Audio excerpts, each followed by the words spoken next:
broadcast, please call the Oregon Studio hotline at 336-831-0864. Stations your final time cue will be with 15 seconds until airtime. Mark, 15 seconds until airtime.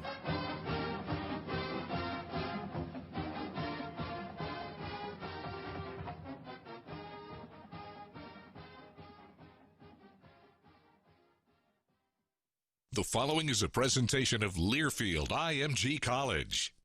This is Duck Insider. Give it to Mcneil. He's got the first down and go. Duck fans start celebrating. Oregon is the 2019 Pac-12 champion. The 2020 Rose Bowl champion. Richardson, another open three. Good. Duarte dribbles and slams with the right hand. For the third time in the last 5 years, the Ducks are Pac-12 champions. Outright champions. Holy three. Good. Holy ball. Down Shelley. Three ball. Good. Regular season champions and now Pac-12 tournament champions. Welcome to Duck Insider. We're just getting started.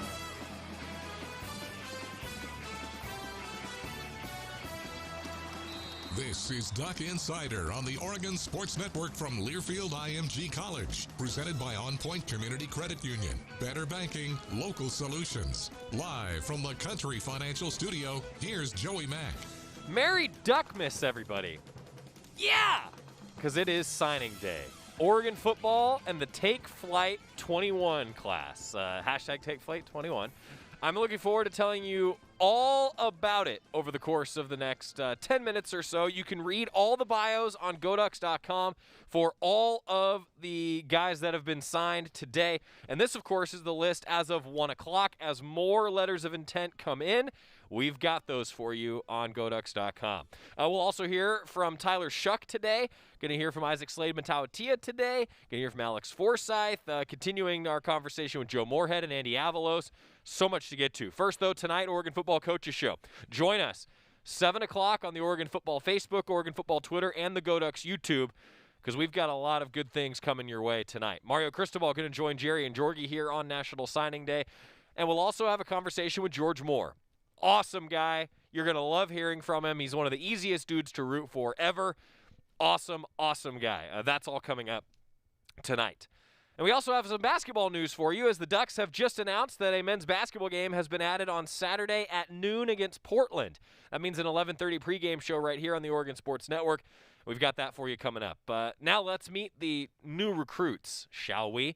We begin, and you can go to the GoDucks.com front page, and you'll see Signing Day Central with Dante Thornton, a 6'5" wide receiver out of Baltimore, Maryland, a consensus 4-star recruit, top 100 player nationally by the 24/7 Sports Composite. That's honestly the ranking that I look at the most.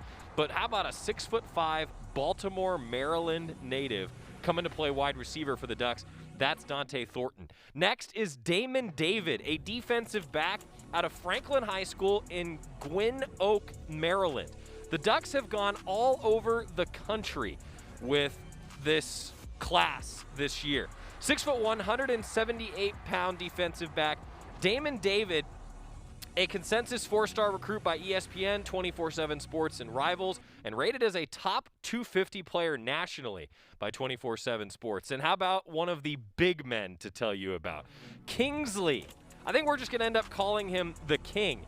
Kingsley Suamatea, offensive lineman, 6'5", 280-pounder out of Orem, Utah, a 5-star recruit by Rivals. Ranked as a 4-star prospect by 24/7 Sports at ESPN, but he's a 5-star recruit on Rivals, so now we're just going to keep calling him a 5-star recruit. That's Kingsley, another new addition to the offensive line for the Ducks. Keanu Williams, the defensive lineman on Twitter, of course, known as K-Dub. 6'5", 280-pounder out of Clovis, California, and Clovis High School. A 4-star recruit by 24/7 Sports. He was a 3-star by Rivals, but the composite ranking has him as a 4-star. A top 20 strong side defensive end by all the different recruiting services. That's Keanu Williams coming in and signing a letter of intent today for the Ducks. Next, a safety, Jeffrey Bassa, 6'2", 200-pounder out of West Valley City, Utah. The Ducks hit the state of Utah hard this year on the recruiting trail. Oregon has made, I think, big inroads in a lot of different states, but spreading the love across the country. A 4-star recruit in Jeffrey Bossa and a consensus top 8 recruit from the state of Utah. Again, continuing to hit that state really, really hard. Darren Barkins is our next recruit in the Take Flight 21 class. Cornerback, 6 foot, 170 pounds, out of Spring Valley, California. And he's from Mater Dei. That is a powerhouse of a football program. Consensus 3-star recruit by ESPN, ranked among the top 65 players in California. You rank in the top 65 players in the state of California, you're a pretty darn good player. He chose Oregon over a ton of other programs. Darren Barkins did. Next up, another cornerback in Jalen Davies. 6'1", 185 pounds, from Rancho Cucamonga, California. And what do you know?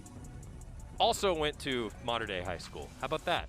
A consensus 4-star recruit and a top 18 cornerback nationally, as the Ducks of the last few years have brought in some tremendous cornerback talent. Jalen Davies, the next on that list. Back to the offensive side of the ball, Troy Franklin, wide receiver at 6'2", 170 pounds. He's from East Palo Alto, California. Went to Menlo Atherton. A consensus 4-star recruit, top 10 wide receiver in the nation.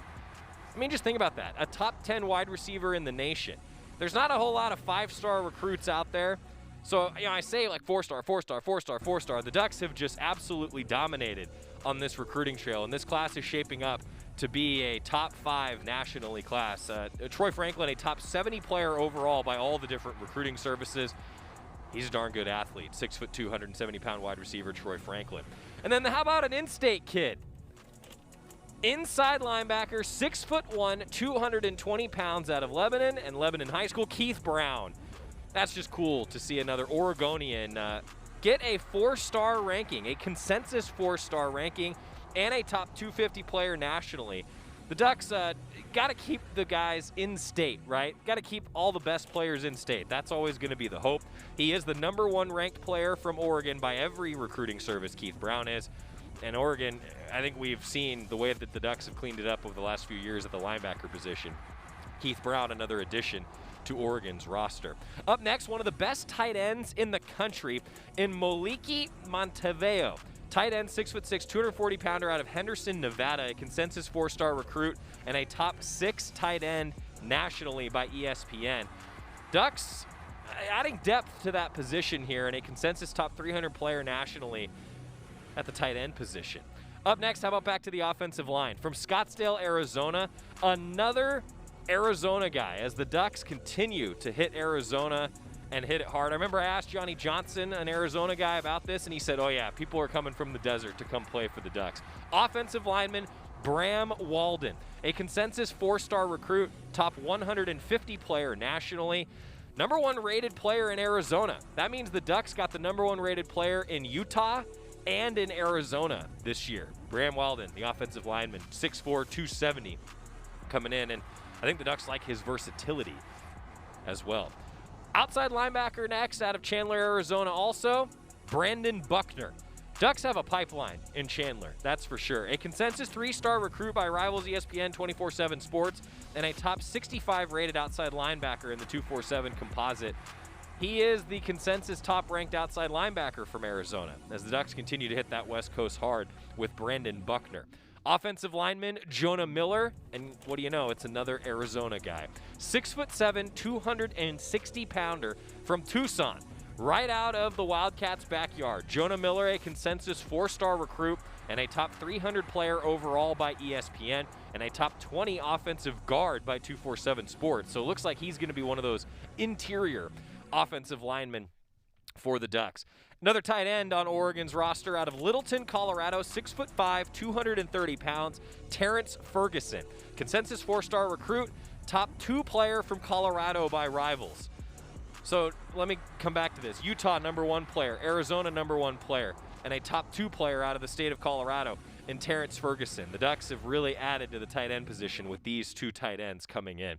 Another offensive lineman, and again out of Utah, Jackson Light, 6'3", 284-pound. I don't think there's anything light about him. Consensus 4-star recruit, a top 5 center nationally.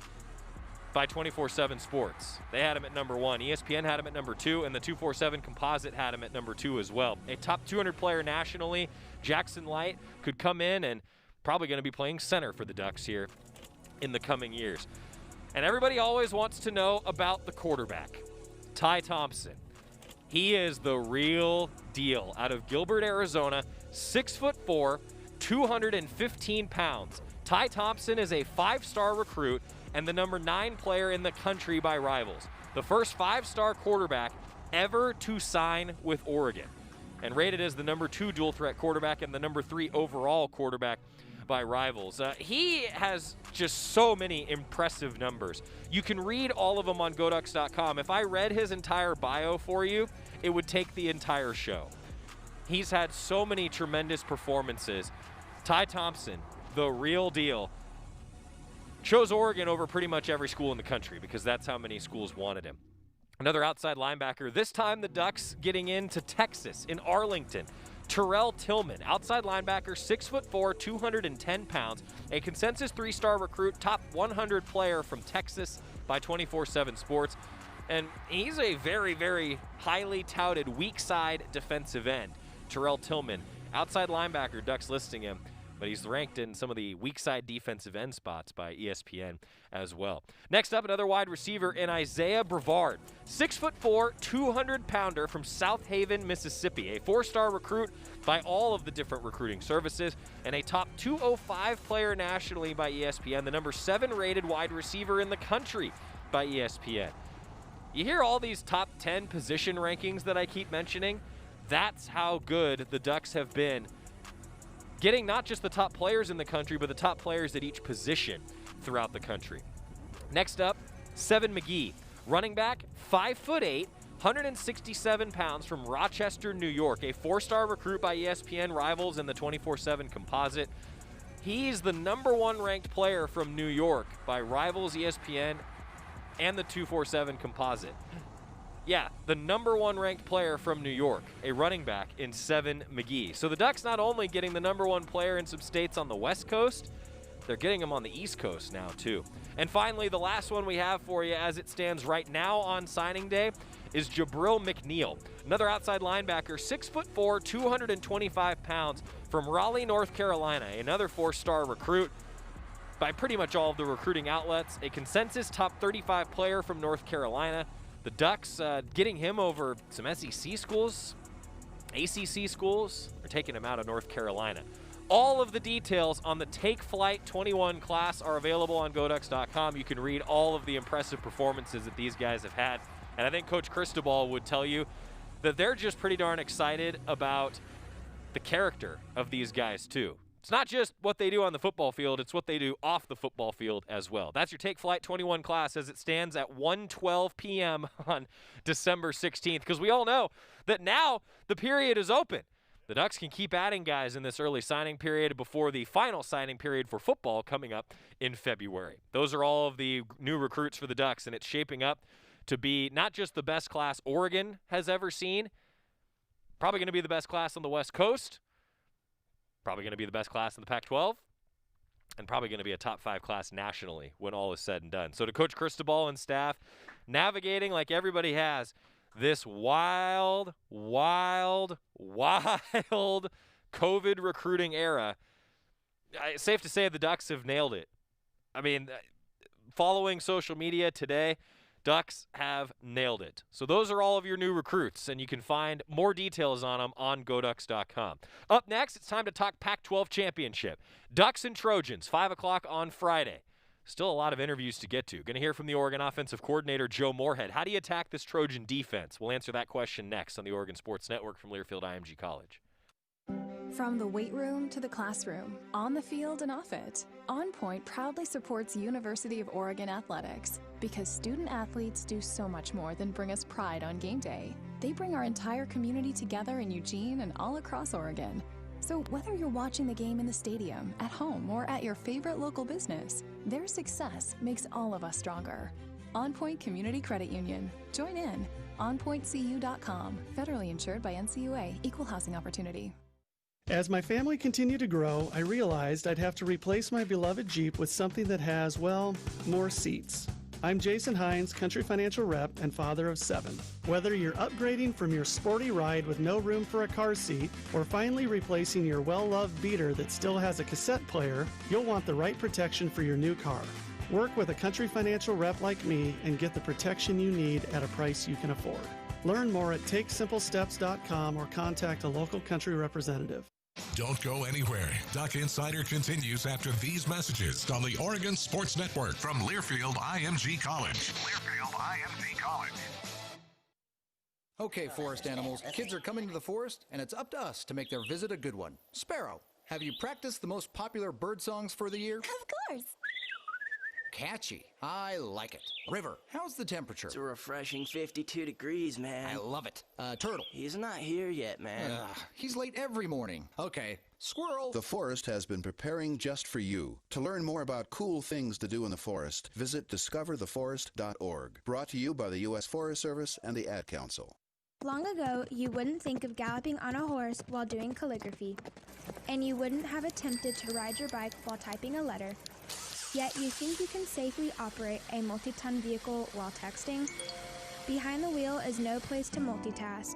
If you want to BRB, drive now and text later. Lives depend on it. Visit StopTextStopWrecks.org, a message brought to you by the National Highway Traffic Safety Administration, Project Yellow Light, Noise, and the Ad Council.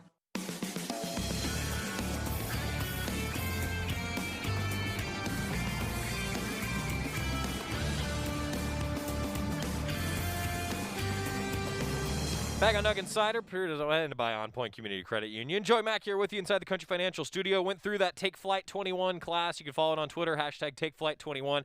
And on the Signing Day Central front page of GoDucks.com, you'll be able to follow along. I did see one question asking if Brandon Buckner was related to DeForest. He's not, but he actually does have a family member on the Oregon football team because Braden Swinson is his cousin.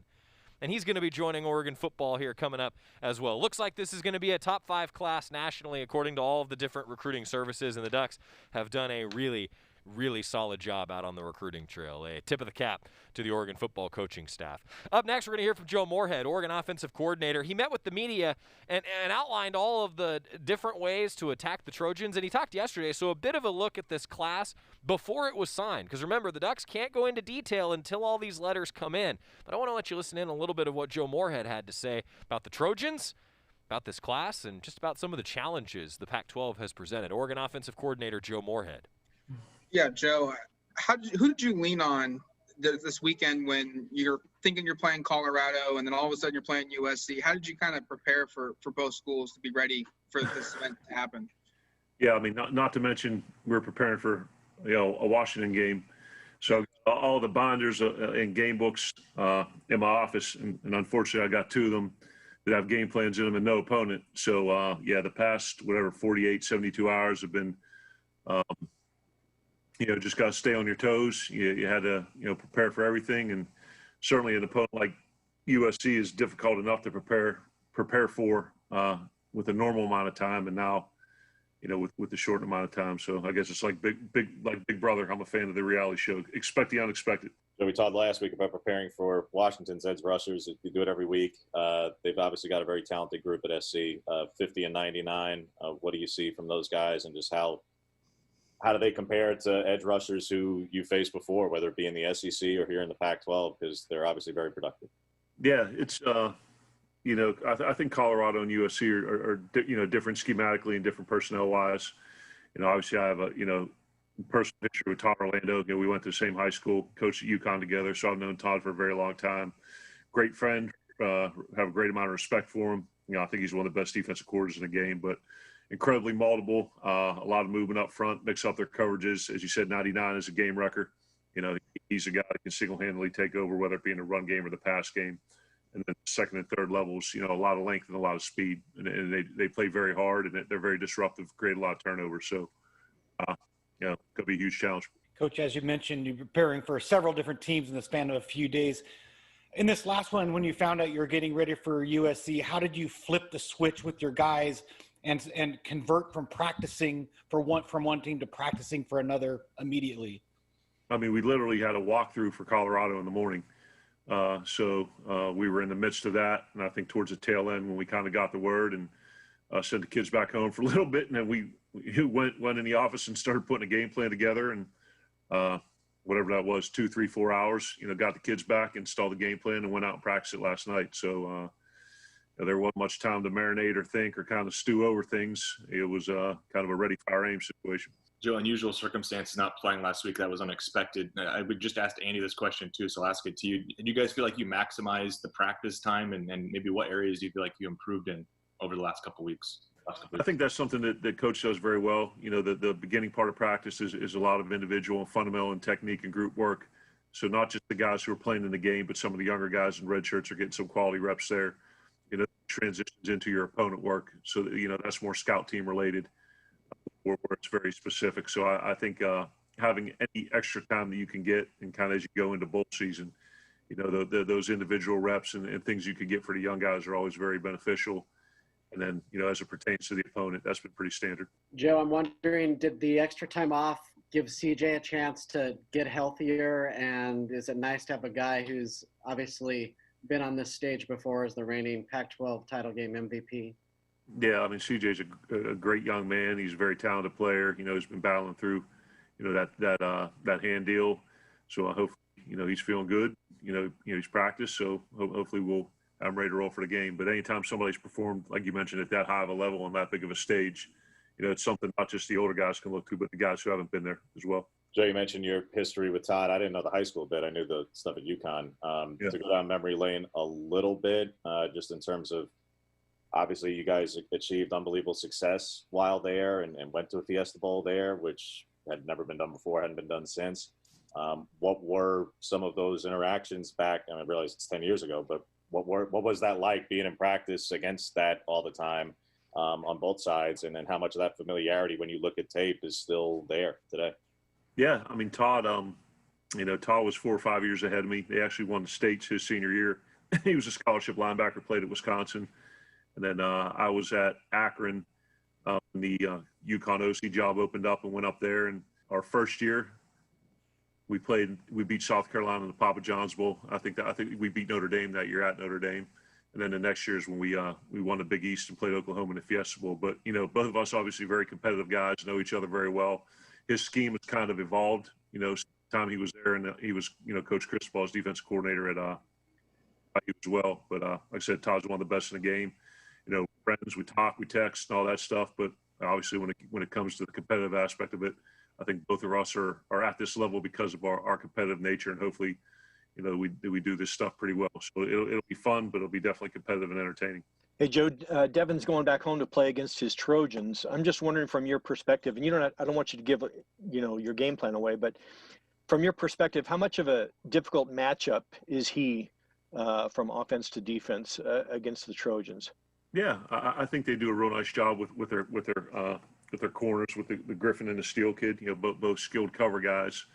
But I think you saw kind of, obviously Devin missed the last game, but kind of had a little bit of a coming out party, back-to-back 100-yard receiving games against two quality opponents. And Devin's got a ton of length. He's got great speed. He's got, tremendous ball skills. I think Coach McClellan's done a great job, not just with him, but guys in the room. But, he was really, I think he had broken out, and I think he was even on the cusp of bigger things had he not missed a game. So we just got to get him back into the swing of things. And, he's had a nice few practices since he's been back and been healthy. Joe, as we're winding down here on the regular season, you've had some stops, all over the country, Big Ten, SEC. What are some of the differences that you've kind of noticed in the Pac-12 play since you've been here? I think the biggest takeaway has been the parity. You go week to week, and you have to be on your A game in terms of preparation and effort and execution. And a lot of these games come down, to the last possession. I think I've been impressed with the overall speed at the skill positions. And I think there's been some very impressive edge pass rushers as well. And obviously a bunch of teams that are very well coached. So I'd say those are the takeaways. Coach, Hunter Cantler was saying the other day that this was a tight end friendly offense. Now, why is this a tight end friendly offense? Why is it? I think, one, because we have a tight end on the field a majority of the time, whether it be 11 personnel. We've delved more into 10 this year, but we've been, some 12 and stuff like that. But, you go all the way back to, at Akron, we had a couple kids, Chris Kasperick, Merce Poindexter, who both had pretty good seasons there. UConn, Ryan Griffin has played in the league for a bunch of years. I think he's still. I'm not sure who he's with now. At Fordham, we had 2 FCS guys that both got into NFL camps and set school records for tight ends. And then Michael Gesicki did the same thing at Penn State, and he's having I think he got banged up a little bit yesterday, but he's having a great year. So I think the utilization of the tight end in the run game, relative to the blocking, we ask them to do things that they're capable of doing, but I think flexibility where we can align them in the core of the formation, or we spread them out wide to try to create mismatches. So long-winded answer. I think we've done a good job of utilizing them and finding ways to create mismatches and have given them a bunch of targets over the years. Turnovers are always important, Joe. If it was easy to fix, nobody would ever turn the ball over.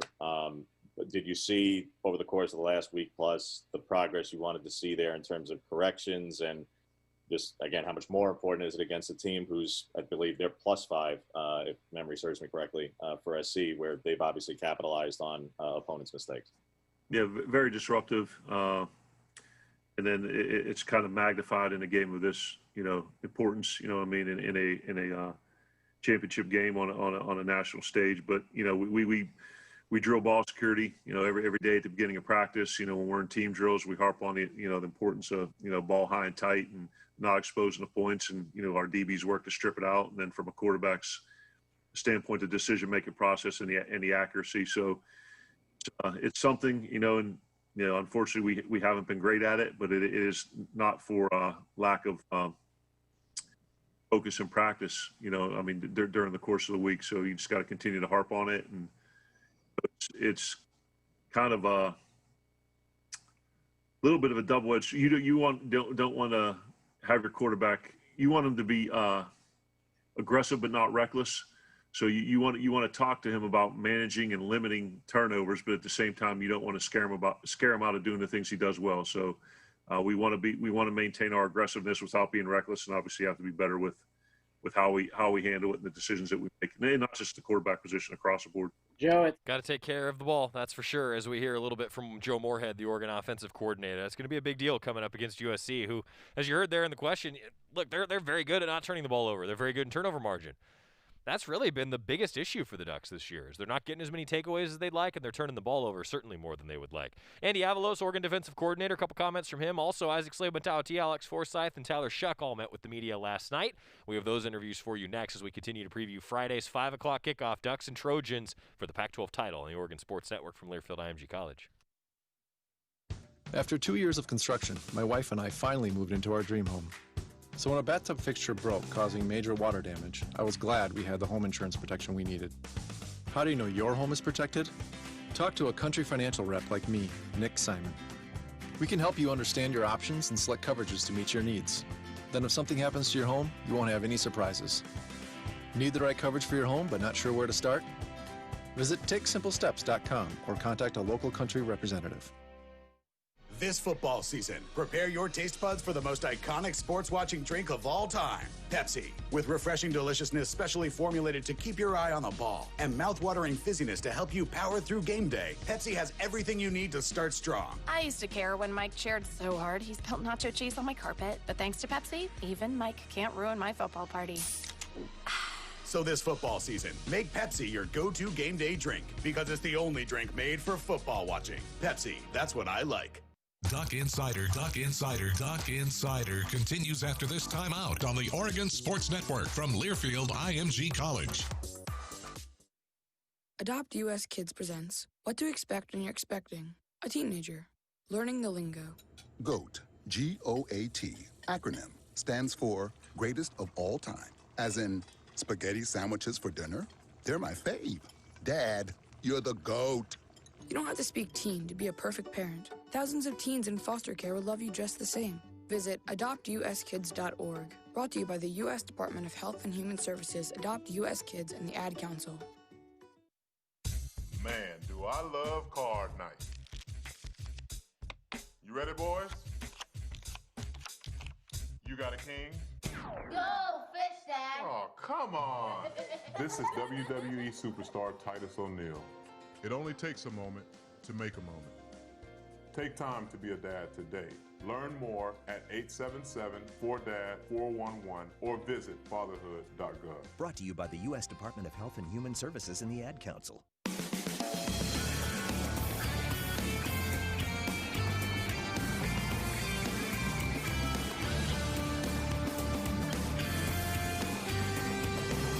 We're back on Duck Insider, presented by On Point Community Credit Union. Oregon Football Coaches Show coming your way this evening, 7 o'clock across the Oregon Sports Network. Mario Cristobal and George Moore will be our guests. You can watch the show on the Oregon Football Facebook, GoDucks YouTube, and the Oregon Football Twitter page as well. I'm Joey Mack, Jerry Allen, and Mike Jorgensen will be here with me tonight.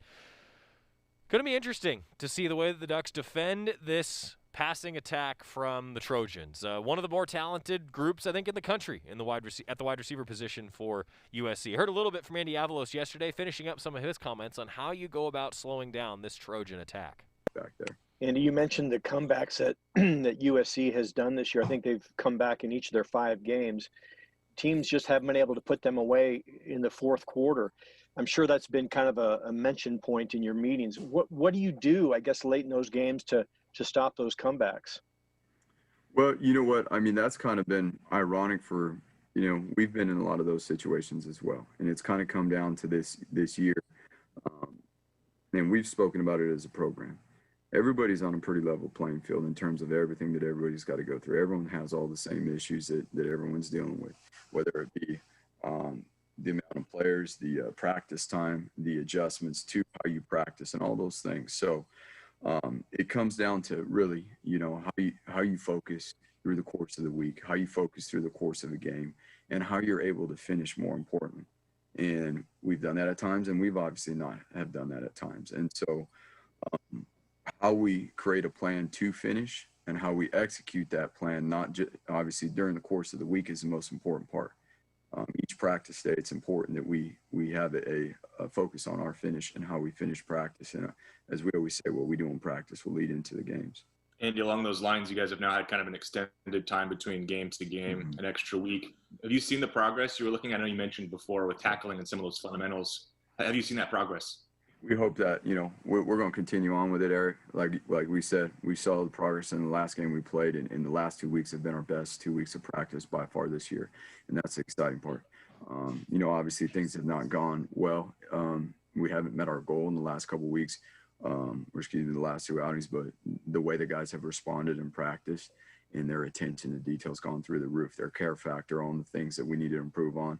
We can't ask for anything more than what they've done in practice in terms of, again, their attention to detail in those areas.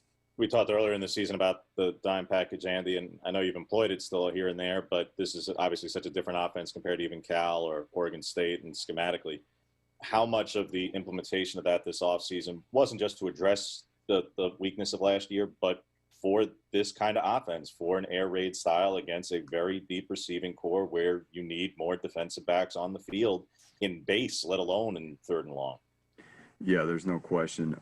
The challenges of running it this year obviously is the availability to players, and who's healthy and things like that. So that continues, to be a work in progress in that way. But we're, the things that we've been able to implement and do out of that package this year, we're excited about. And obviously, given the right circumstances and being able to grow forward in that package is a big to-do for us. Andy, we talked about signing day obviously coming up here tomorrow. You guys go up against USC quite a bit in that regard. But, Oregon and USC have kind of developed into the premier programs in the Pac-12. What does this matchup kind of carry for you? Well, they've got a lot of tradition, obviously. And recruiting-wise, on the field, up and down the Pac-12, we all battle. Whether it be in recruiting, whether it be on the field. So as always, it's a tremendous opportunity, number one, to have the chance to be in this game and to be able to compete, for the Pac-12 championship. And then obviously, as we've spoken about, with it being the eve of signing day, there presents a lot of challenges, and, although it is a very exciting time as well, and so for us and for me, for the players and for this program, it's an exciting time. Andy Avalos met with the media yesterday, so you heard him talking just about some of the signing day eve, but I left that in there for today because I think it's super interesting that he's talking about that there's a battle off the field too. Everybody's kind of going through that. thought that was cool from Andy Avalos. Always brought to you by the William Valley Cancer Institute Research Center. All of our assistant coach interviews, fight like a duck with cancer care you can count on. Elsewhere, Isaac Slade-Matautia met with the media last night. A leader on the defense and talking about how the Ducks have taken advantage of practice over the last few weeks and now heading into that matchup with the Trojans. Some thoughts from one of the leaders on the Oregon defense, Isaac Slade-Matautia. Isaac, weird couple of days. I wonder if you can reflect back on what it's been like to getting the Washington game canceled, to thinking you're playing Colorado, to now it's USC. Just walk me through what the last 72 hours or so have been like. It's pretty hectic. I mean, for the players, we had a walkthrough on Monday, early, like in the afternoon. Then we got the news when Coach brought us up to that we're going to play in the Pac-12 championship. So then we had to come back for another practice. But, we just got to take it. And we adjusted really well. Didn't matter who was playing. We knew that we had to play our game. But, we're grateful for this opportunity. Yeah, as it's kind of staying along those same lines, just the emotional roller coaster, I imagine, is pretty tough, knowing that you have a chance to play for the North title against Washington and it gets canceled, and now you're back into playing it. How quickly has this team been able to kind of get past that UW game being canceled and now playing against USC for the championship? We got over it pretty quick. I mean, we knew, we really wanted to play UW because we had like a chip on our shoulder against them. But, after we heard what happened in their program, it was kind of bum. But, we're going to have to play USC, take over, kind of build off what we did last year in the championship, but, and prove, all our doubters wrong. Now that it's a couple of weeks removed, right, from those losses to Oregon State and Cal, and for you guys to still be in the position that you're in now, in Friday's Pac-12 championship game, what did those two losses specifically provide for this team going forward? It brought us together, honestly. It should have been 2 games we knew we should have had, but it showed us a lot of flaws in our game, whether it be offense, special teams, and defense. And as a team, but after the Cal loss, it was special because, everyone, we stood in the locker room right after the game. We shared what happened. We shared what we thought was going on. And, I feel like those 2 losses, even though it honestly did suck when we knew we should have had those, I feel it was a good positive in our program. It brought the team closer. Isaac, I asked Coach Avalos about just what the practices have been like the last couple of weeks since you guys have had a bit of a time off from the game. He said some of the best practice of the year. Do you agree with that? And kind of, I know one of the things was tackling in space was something that he said would take more reps. Have you seen improvements in that area specifically? Oh yeah, for sure. A lot of leaders stepped up. One of them was KT was in practice, nonstop, just telling people what to do. If you've seen something wrong, he called it out right there. And again, like I said, with those 2 losses, it brought our team together. We're much closer now. We hold each other accountable for things that we know ain't right or to our standard and our culture. So, we're going to take it day by day from here. Practice has been going well. We've been focusing, a lot from, the transition from those 2 teams you're supposed to play to USC. And, we're just grateful for this opportunity and can't wait to play. On a short week, but there's a lot of players from Hawaii across the country now, right, including a bunch on this USC team that you're going to be facing Friday. I'm sure, you go back with a bunch and some you even played with, right? So obviously you can't speak for them, but for you, what does it mean to represent Hawaii on the stage that you're doing it on? I take that very seriously every day. It's always something about Hawaii athletes being so proud of where we come from, especially, when we play with or against other players, from back home. But it was funny because when we got the notice that we're going to play in the Pac-12, the running back over there, he was the first one to hit me up saying he'll see me Friday. But, my prayers go out to him. Hopefully he could play this game. I know he got injured. But again, it's always something special when you play for your hometown. That's pretty cool, isn't it? Isaac Slade-Matautia, pretty proud of his heritage, and he should be. Up next, Alex Forsyth, Tyler Shuck, going to talk a little bit more about this Oregon offensive attack. Ducks have been pretty good. Apart from that game against Cal, Ducks have actually been really good. That's next, hearing from the quarterback and the center. The battery of the offensive line and the quarterback and the football squad, if you will. Tried to make a funny joke. It messed up. Back after this on the Oregon Sports Network from Learfield IMG College. From the weight room to the classroom, on the field and off it, On Point proudly supports University of Oregon athletics because student athletes do so much more than bring us pride on game day. They bring our entire community together in Eugene and all across Oregon. So whether you're watching the game in the stadium, at home, or at your favorite local business, their success makes all of us stronger. On Point Community Credit Union. Join in. OnPointCU.com. Federally insured by NCUA. Equal housing opportunity. Mountain Dew Zero Sugar presents an original that's now maybe even better. Mary had a little lamb. Mary had a bottle of Mountain Dew Zero Sugar with the same refreshing taste as the original, but with zero sugar. Same refreshing taste as the original, but with zero sugar. Same refreshing taste as the original, but with zero sugar. Mary had a bottle of Mountain Dew Zero Sugar. Its taste was as good as the original, maybe even better. Mountain Dew Zero Sugar. As good as the original, maybe even better. Duck Insider, your home for the latest news on Oregon athletics. This is the Oregon Sports Network from Learfield IMG College. Tweens have mastered the art of tuning out. Jen, there's a spider in the car. We're turning your room into a home gym. See? Nothing. But some messages need to get through, like making sure they're buckled up the whole ride, every time. Do whatever it takes to make your child listen. Jen, I friended your boyfriend. Wait, what? Buckle up, sweetie.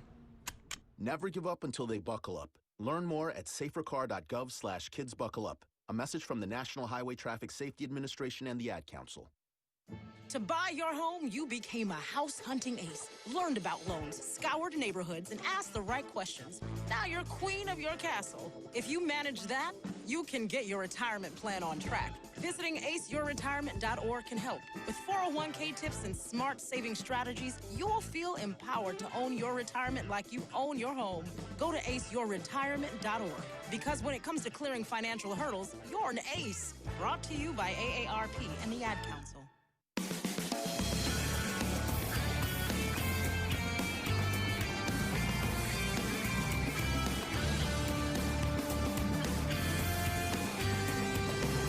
Joey Mack welcoming you back to Duck Insider, presented by On Point Community Credit Union. Guys, I don't know if you remember yesterday, if you were watching the show, but Crumble Cookies has joined the fold.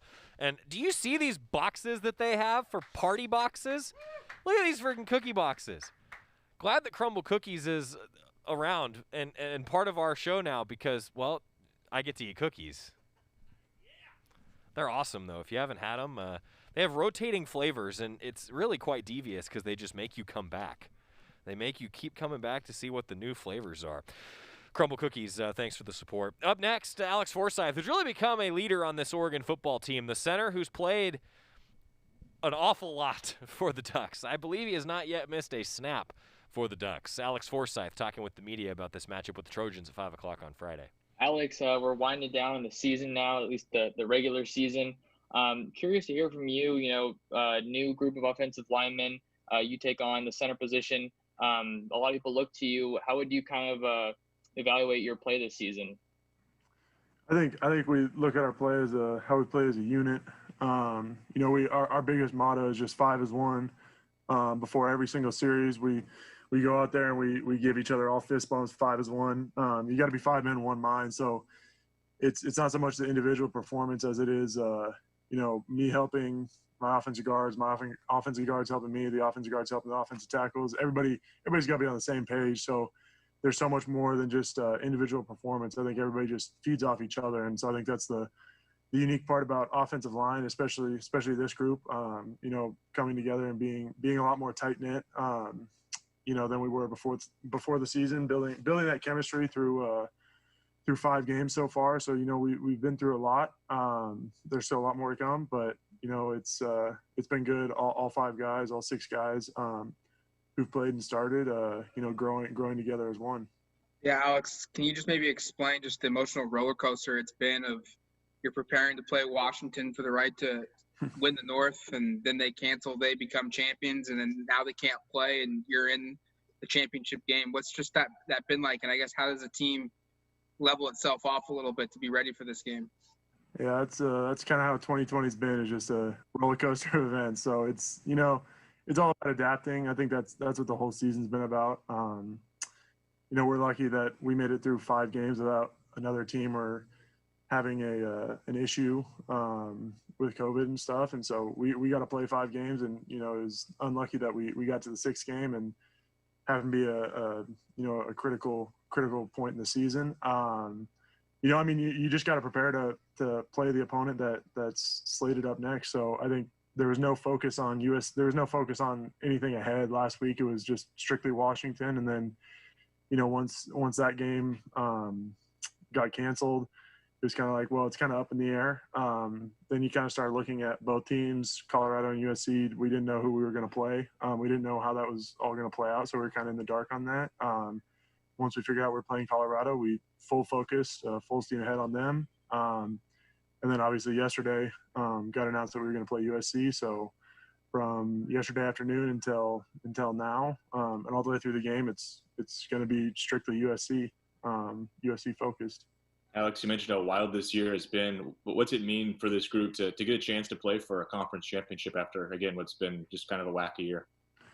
Yeah, it's always a blessing to be able to compete for a championship at any level. But I think especially this year with so much going on and all that stuff, I think it's been, it's nice to be able to get to have the opportunity to go compete in a great conference for a conference title.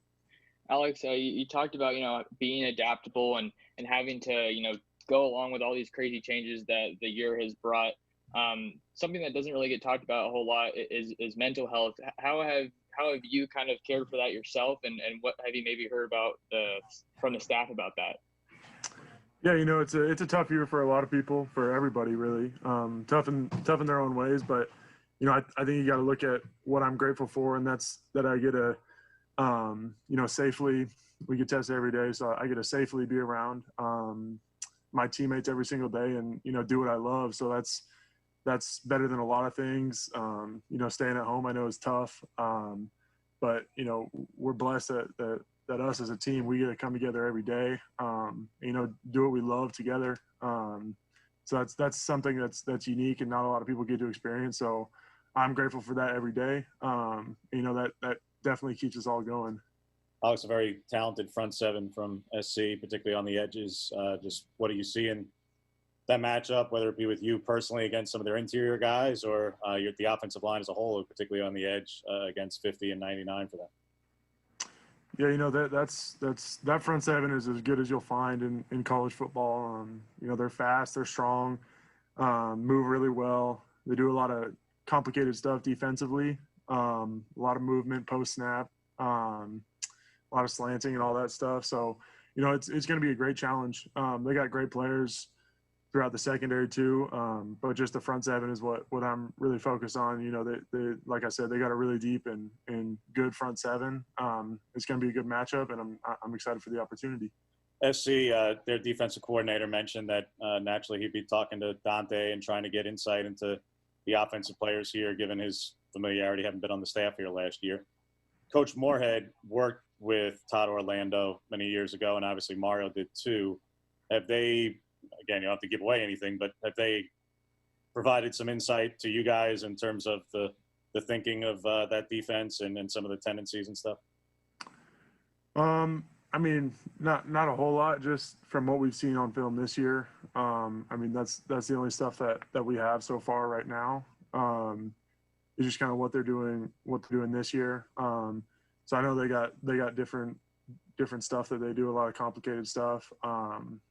But just watching film this year, I think that's the only thing that I've been able to pick up on. Alex Forsyth talking with the media last night. Coming up, we got the Oregon quarterback Tyler Shuck as we'll preview Oregon USC 5 o'clock kickoff on Fox on Friday. Ducks and Trojans for the title. Going to talk with the quarterback next on the Oregon Sports Network from Learfield IMG College. As my family continued to grow, I realized I'd have to replace my beloved Jeep with something that has, well, more seats. I'm Jason Hines, Country Financial Rep and father of 7. Whether you're upgrading from your sporty ride with no room for a car seat or finally replacing your well-loved beater that still has a cassette player, you'll want the right protection for your new car. Work with a Country Financial Rep like me and get the protection you need at a price you can afford. Learn more at TakeSimpleSteps.com or contact a local Country representative. From the weight room to the classroom, on the field and off it, On Point proudly supports University of Oregon athletics because student athletes do so much more than bring us pride on game day. They bring our entire community together in Eugene and all across Oregon. So whether you're watching the game in the stadium, at home, or at your favorite local business, their success makes all of us stronger. On Point Community Credit Union. Join in. OnPointCU.com. Federally insured by NCUA. Equal housing opportunity. This is Duck Insider. Duck Insider on the Oregon Sports Network from Learfield IMG College. Whoa, long time no see. It's me, the Rock t-shirt in the back of your closet.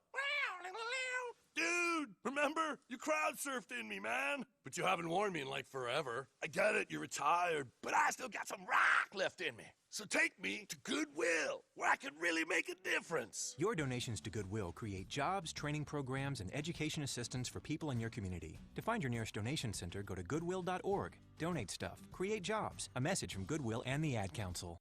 I wasn't prepared to be a caregiver to Mom. I had no idea how hard it would be and what I would need to know. Things I never thought of, like how to improve her mood and ways for me to stay positive. Luckily, I found the Caregiving Resource Center from AARP. It had articles about the basics, but also information about the hurdles I was facing. Caregiving Resource Center at aarp.org/caregiving. Articles, tips, and tools to help you both care for your loved one and care for yourself. Brought to you by AARP and the Ad Council.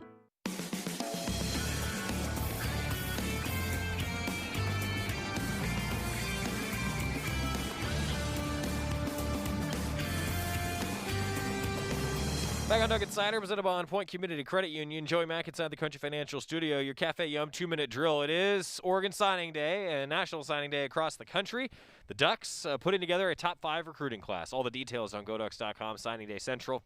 You can read more detail about all of the different guys if you missed our conversation earlier. Oregon men's basketball has announced the addition of a game on Saturday. Ducks will play San Francisco tomorrow at 5 o'clock, and now will also play Portland at noon on Saturday. And if you missed it, Oregon women's basketball announces a 2 o'clock tip-off on Saturday. They're on the road at Washington. Of course, Terry Johns will have the call for that. I'll have the call for the men's action coming up this weekend. And then we've got Oregon and USC, the matchup for the Pac-12 title. Going to hear from Tyler Shuck in just a moment. That's your Cafe Yum 2-minute drill, where special diet requests and custom orders are always welcome at Cafe Yum, and menus and nutrition info are at cafeyum.com. Tyler Shuck, Oregon quarterback, meeting with the media and being as good of a leader as you could ever imagine, because that's the way Tyler Shuck operates. Tyler, from the outside, this looks like it's been a pretty hectic couple of days. Can you walk us through just kind of what it's been like, both the details of what's happened and then also just emotionally from you and the team? Yeah, it's obviously been pretty crazy just game planning for 3 different teams going on in the past 2 weeks, going through a full practice week for Washington and then having to get shut down. And then obviously the Pac-12 making a decision later to switch to USC versus Colorado. So I know the coaches have been busy trying to do game planning and in the office a bunch. And I think our players have just done the best that we can. And we've had a great mindset of that. It doesn't matter who we're going to play. We're going to play our football, and we're going to execute it and go 1-0.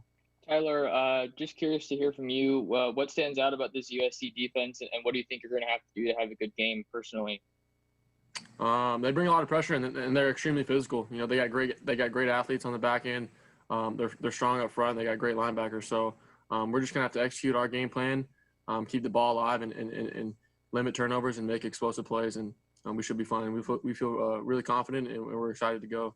Tyler, going back to just the unusualness of all this, how do you approach it personally? Not just the quick changes and stuff. Since quarterbacks, I mean, they lead the offense, all the time, and guys really follow your body language, your lead, and mental approach to things. So how do you try to go through it yourself for the first time? No one's gone through anything like this before, and to try and emote that confidence and stability that the offense is going to see and need throughout the course of the week. Yeah, it's huge. I think the whole offense and the whole team is just taking this opportunity as a blessing, and we're fired up for it. Like I said before, it doesn't matter who we're playing, what circumstance. We just want the opportunity to play it and get out there and get after it. Obviously, this circumstance being a Pac-12 championship, and it's a huge deal for us. But no matter the circumstance, whatever it is, we're ready to go, and we're just thankful for the opportunity to get out there. What was Monday like? I imagine two different walkthroughs. I mean, is it a lot of just getting yourself focused and keeping yourself dialed in on what's going on, or I guess how did you guys handle 2 different walkthroughs, 2 different teams to prepare for in one day? Yeah, it was definitely strange. My mindset going into the entire week that we were playing Colorado, and then that entire morning was working against Colorado defense, and then we got the news, and then it switched over to immediately USC. And I'd already watched some USC film previously, so I kind of had a good idea of it, and I think we already had a little head start on it. So, and everyone was just super excited just because we know they're a really good team. They're undefeated right now, and we love the challenge. We know it doesn't matter who it is, but we're just going to execute our game plan, and we're excited to go out there and face a great challenge. USC's been a premier program for a long time. You've grown up in this part of the country. Is it kind of, do you have to pinch yourself thinking about the fact that you're playing USC in the Coliseum to win a conference championship? And would maybe like 12-year-old Tyler be just kind of crazed that this is kind of where you guys are at right now? I mean, yeah, it's a wonderful opportunity. This is what you work for your entire life to get into this thing. But we know that the work is yet to be finished. You know, we still have a long way to go. We still have a couple more days left, and we're really thankful for the opportunity. The circumstance where we're playing, who we're playing, I think that doesn't matter to us. We're just excited to get out and play some ball, just because this year has been so unprecedented. And we've done a great job with our protocol and sticking to what we can and what we can control. So we're just excited for this game this week, and I know our guys are ready to play. Looking at their secondary, Tyler, particularly obviously Hufanga's had interceptions in 4 straight games, but across the board, just what makes them challenging, and how has he been able to get in a position for 4 weeks now to have interceptions in 4 straight games and be that effective a playmaker in the secondary? Yeah, he moves around a lot. He's a great playmaker, great football player. So you obviously got to be aware of where he's at in the field. And all their DBs, they're extremely light on their feet. They're physical. So I think if we execute what we're doing and I have complete confidence in all of our guys, it doesn't matter what coverage they're playing, what technique, that we're going to be open and I'm going to get the ball to them. So try not to – we don't really, as far as game plan specific guys, but just knowing that you got to be aware sometimes when he's dropping down as a safety, he's in a linebacker position, certain personnel groupings, things like that. But I think we're ready to go, though, for anything that they bring. Tyler Shuck, Oregon quarterback, meeting with the media. Look, I love the answer about the way that his body language can help lead this team. I mean, he didn't have his best week against Cal. And the Ducks, in general, the offense is going to go as the quarterback goes. We know that. But he's still leading the Pac-12 in pretty much every offensive category. I mean, you're going to see probably the 2 best quarterbacks in the conference facing off for the Pac-12 championship, at least in my opinion. And statistically, that's sure what it looks like. Oregon Football Coaches Show coming up tonight. Take Flight 21, signing day. Woo! GoDucks.com, you can find a little bit more about all these new recruits for the Ducks, a top 5 class nationally. 7 o'clock tonight, Football Coaches Show, the last one with Coach Cristobal. See you then. All right, everybody in the car. Let's go. What are we going to do first when we get there, Mom? Go for a hike? Sure. What about canoeing? Can we go canoeing, too? I don't see why. How long does it take to get to the forest? It's not that far, sweetie. Are we there yet? Yep, we're here. Already? It's a short drive from your neighborhood to your naturehood. Visit discovertheforest.org to find a neighborhood park or green space near you. Brought to you by the Ad Council and the U.S. Forest Service. They say